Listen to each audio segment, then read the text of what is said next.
I was happy to see a lot of familiar faces. I got to see Joe Gershio, who was Elvis's band leader in Las Vegas, and Jerry Schelling, and Nancy Rooks, who was his housekeeper.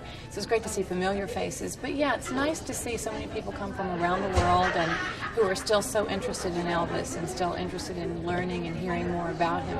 You'd think with all the books that have been written and everything that's been said and done on his life, you would know everything about him. And yet there are still some mysteries, and there are still some things that are yet untold.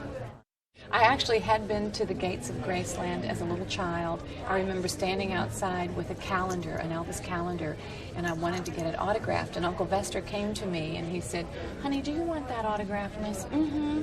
So Uncle Vester took the calendar.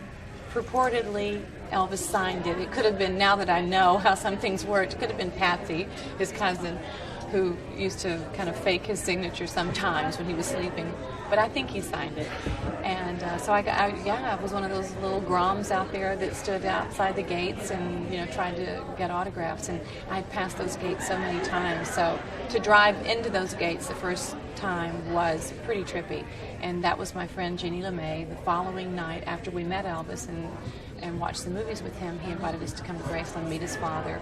And we drove in the gates, and I remember her squealing like, "Oh my God, I've seen this on television and on movies, and I can't believe I'm actually driving into the gates of Graceland."